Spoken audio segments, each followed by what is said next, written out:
Hi guys, how you doing? This is Queen Terry Battle coming live from beautiful Boston Harbor Bay in Boston, Massachusetts. Beautiful, beautiful harbor day.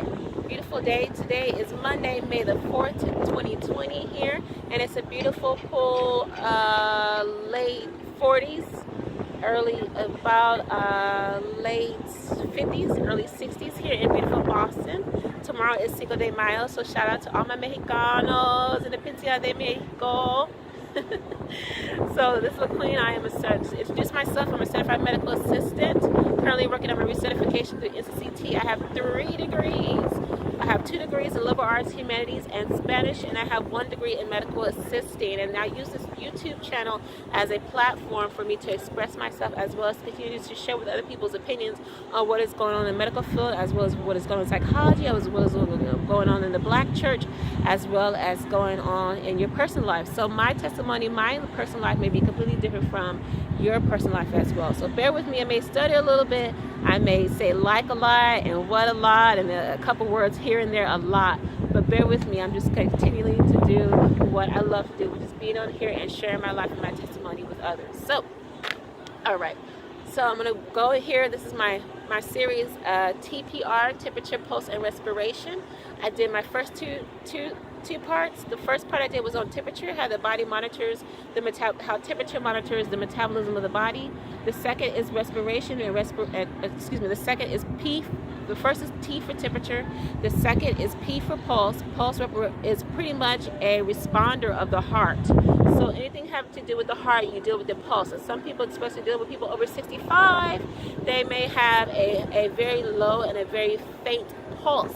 And so that's pretty much a symbol of something's wrong with their heart. If there's any kind of problems with the heart, automatically please call 911, please call EMS.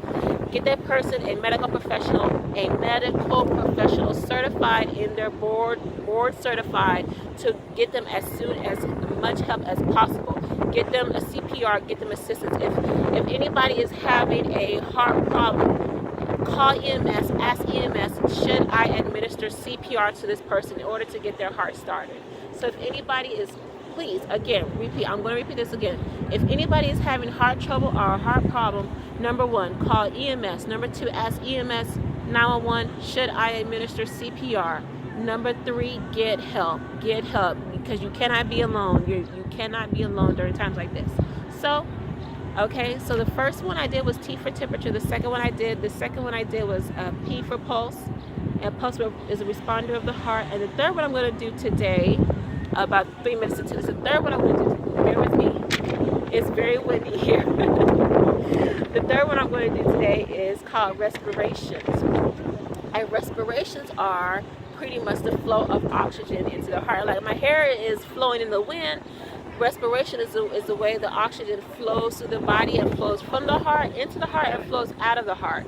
Flows into the heart through the lungs and flows again into the lungs and out of the heart, back out of the body. And so respirations is very important to dealing with the person, because respirations means breathing. And if somebody's having a problem breathing, that is a symbol right there. There's a problem with their oxygen, and you need to get them emergency help. You need to get that person emergency help, especially if they're having problems breathing. Now, it could be a 9-day-old infant that is having problems breathing. You can hear them breathing real hard. Or it could be a 70-year-old kid with asthma. Or it could be a 75-year-old patient, a geriatric patient, an older patient, your grandmother, your grandfather, your great aunt, your great uncle, that's having problems breathing. They can't breathe. They have pneumonia symptoms. They can't breathe. They're breathing hard, dilated, really, really hard. The air is clear. It's breathing. You're fine. The air is beautiful. It's clear outside. There's no pollution. There's no smog. But still, that person is having trouble breathing. Why am I having trouble breathing? It's because there is a problem with their immune system in the heart. That's a problem with the person's immune system in the heart. And so pretty much you have to monitor their respirations. And being a clinician, it's very important to ask questions. Not just, you could be a CNA, you could be a medical assistant, you could be a PCT, you could be a home health care aide. Any kind of person as a clinical staff working in the medical field where you get paid for it, you're volunteer, you're not getting paid per diem or whatever it is, please, please, please monitor whoever you're working with, as well as if you have a family member or a best friend or your neighbor or somebody you know that's older and older, but they're going through symptoms and they're like, I don't want to be tested for COVID. I don't want to be tested. I'm afraid, or I'm not sure what that is. I don't know what that is. Just go to them, check on them, and just say, okay, so how you feeling today? How's your breathing today? Oh, I'm having a little bit of trouble breathing. Oh, I thought I had a panic attack last night. Oh, something's wrong with my heart. My heart is a little bit of flare. And so it's very important to ask that person, if they're your neighbor, if they're your friend or whoever it is, okay, so you know what, I'm having trouble breathing. You're having trouble breathing? Okay, well, you know what, I do understand. Let's just see if we can get you some help. Ask questions about that. Talk to a person about that. And so when you're dealing with somebody recovering from COVID-19, they were tested positive, or they were tested positive a couple weeks ago or a couple months ago or a year or two ago, it's right here. It says right here, it says that that person, to continue to stop home isolation or to stop isolating that person from COVID symptoms, they have had to have at least 7 days have had passed since those symptoms first appeared. So the symptoms, like I said before in the first two videos, the symptoms of COVID-19, number 1, high fever, number 2, problems breathing, and number 3, and then the persistent pain in the chest, as well as the pale, their skin. They're a little shaky. Okay, if their skin is pale, if they have a bluish skin tone to their skin, if their nose is bluish, purplish, even if their ears are bluish purplish, you have to look at their skin tone as well as their respirations. And the last one is, I'm gonna repeat it again. Hi guys, how you doing? If that person has had difficulty breathing, bear with me.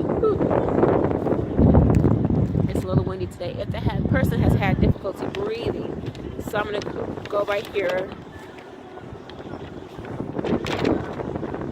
I'm gonna read to this the basic. The 2 top symptoms of COVID-19. I'm gonna finish this series off right quickly, okay? I'm about 8 minutes into part 3. The top 2 symptoms of COVID-19. Number 1, if a person has had a high fever persistent for at least, it says right here, 3 days. So if a person's coming out of recovery for COVID-19, their fever had to have stopped at least 3 days, not 3 business days, not the 3 weekend days, but 3 days. That's 72 hours have had passed since that person has had a fever. So that's the number 1 symptom of somebody with COVID-19, if they have a high fever over 99.9. Number 2, the second symptom if somebody has had COVID-19, if they have difficulty breathing. Difficulty breathing is one of the top symptoms of pneumonia, and this COVID-19 virus is pretty much named COVID-19 pneumonia. It is pneumonia, and people that have had pneumonia in the past, as well as people that have asthmatic problems, people that have breathing problems, lung problems, cancer problems, anything like that, it's going to affect their immune system the worst. People on dialysis, people with cancer problems, people with asthma, people with respiration problems, people with even seasonal sinuses, sinusitis, that may affect somebody's body as well as their breathing. And the way somebody's breathing is the way their oxygen flows into the heart as well as out of the heart. That is the way the person's breathing. So it's very, very, very important to notice. The top 2 symptoms of COVID. Number 1, high fever over 99.9, over 99.2-ish. It's because the normal body temperature is 98.6 degrees Fahrenheit, but anything over 99.5-ish degrees Fahrenheit, I think it might be 37.6 degrees Celsius. It depends. I may be completely wrong, but it depends on this. But it's usually 98.6 degrees Fahrenheit. Anything 0.5 degrees above that may be considered a low-grade fever. Anything over 0.5 degrees above the normal body temperature may be, like I said before, considered a low-grade fever. So number 1 symptom, somebody with COVID virus is a fever. Number 2 symptom of somebody with COVID virus is if they have respirations or difficulty breathing. So when you're dealing with coming out of recovery for COVID virus, again, you want to make sure that that person has not had symptoms for at least 72 hours, 3 days, as well as right here it says in the book, especially my discharge papers, personally for myself, that have had to pass 7 days since their symptoms first appeared that the illness onsets. So that person has had past 7 days to discontinue isolation with COVID patients. 7 days have had to pass, since you're fine. 7 days have had to pass with dealing with somebody with COVID-19 pass. So if their fever started on Sunday and it's Wednesday, you still have to wait until next Sunday for them to get out of isolation. That's how it works in the state of Massachusetts, and that's how it should work for you guys all at home. So this is a Queen Battle coming from live from beautiful Boston Harbor Bay here in Boston, Massachusetts, dealing with my series TPR, temperature, pulse, and respiration. Please take care of your family. Please take care of your loved ones. There's a lot going on right now, especially with the COVID-19 virus. I mean, there's so much research to do. I just pretty much went as basic bonus I could possibly. But it's very important, if you're a clinician, if you're working in the medical field, if you have somebody that you're taking care of, if you're a caretaker for somebody, if you have a loved one at home, whether it's a 3-day-old infant, your teenager, your mother, your aunt, your cousin, whoever you're taking care of, whoever you're a caretaker for, take care of them, take care of their bodies, make sure that they're okay, as well as yourself. Take care of yourself, because the caretaker needs just as much health care as the person who they're taking care of. So it's very important for you to take care of yourself as well as for you to take care of others. Please take care of your mental health as well. Suicide is a big issue. Mental health is a big issue here in this COVID-19 virus situation, pandemic going on around the world. Mental health is very important. Take care of calling your loved ones, make sure they're okay. Check on them, even if they don't want you to check on them. Give them a phone call just to say, hey, I love you, just seeing how you're doing. Don't isolate yourself any more than you need to be isolated. Call your loved ones, wear a mask, use social distancing, take care of yourself. Listen to the experts. Listen to the experts. I'm just a medical assistant. I'm very novice medical assistant, but there are plenty of resources out there. There's the Center for Disease Control, the CDC. There's the WHO, the World Health Organization. There's the Department of Labor, Department of Health and Human Services, Department of Health. Out there, there's plenty of resources besides the government resources, besides the media that you see on the TV. There are plenty of professional medical resources out there that you can get professional medical opinions from, rather than what you hear on the TV every single day. Do the research for yourself, find out what's going on for yourself, and apply it to yourself. This is a serious situation out there, and it not only affects what's going on the TV, but it may affect you and your family wherever you are coming home. So, and also for young people may not feel the symptoms, what they feel is from what their body tells them. So it's very important to keep asking questions,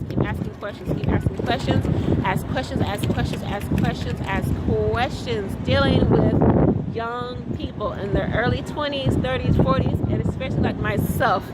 It's very important. So this is Queen Terry Bada coming live from Boston, beautiful Boston Harbor Bay, here in downtown Boston, Massachusetts. Love you guys. Much peace and love. Take care of yourself. This is the end of my series, TPR, temperature, pulse, and respiration. I have a lot to do, but a little time to do it. Thank you guys so much for your love and support. Peace and much love. And shout out to my little brother, King Jeremiah Harris, currently serving the United States Marine Corps. Hoorah. All right, bye. Peace and much love.